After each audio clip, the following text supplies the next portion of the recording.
How to Rebuild Sexual Polarity in a Long-Term Marriage 101.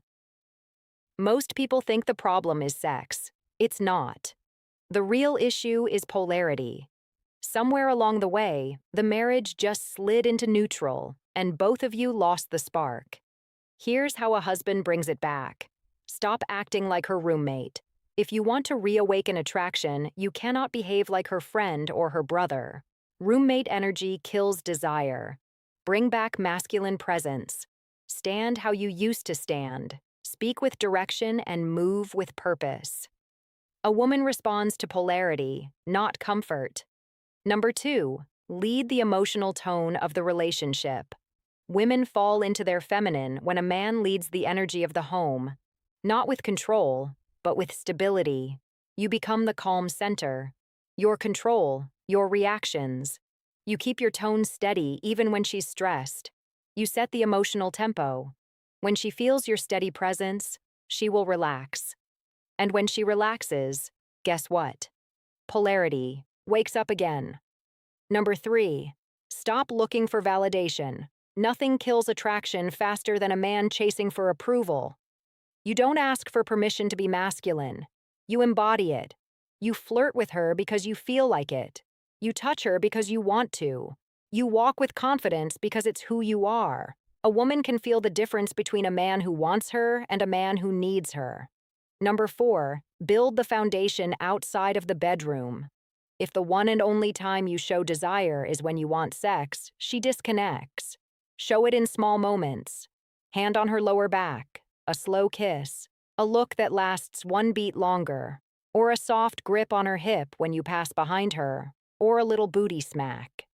Those micro moments rebuild the pathway back to the intimacy that you guys are craving. Number 5, reclaim the polarity through purpose. A man becomes more attractive when he is mission-driven, not when he waits around hoping that she will just want him. Go. Work out, handle your responsibilities, stay disciplined, stay focused, and become a man that she respects. Again, women desire the man that they admire, not the man who just sits and is stagnant. Number 6, stop over-explaining your intentions. Masculine energy is just felt. It's not narrated. You don't announce that you're trying to be sexy. You don't ask if she's in the mood. You don't talk yourself out of that moment. You let your presence speak. You let your body language speak, and your confidence speaks. A woman responds to energy more than words. Number 7, reinforce boundaries with calm strength. Long-term marriages lose polarity when the man stops standing firm. You hold your boundaries without anger, without begging, and without being reactive. You show her that you are not intimidated by discomfort. This makes a woman feel safe.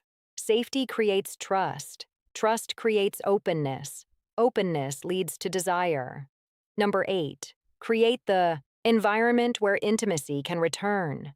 A woman opens when she feels seen, chosen, protected, and desired, not pressured, not rushed. You build the environment. You build tension without expectation. You stay patient but intentional. This is how the polarity comes back after years of distance. Sex is not the goal. Polarity is the goal. When the polarity returns, desire returns. When the desire returns, the marriage feels alive.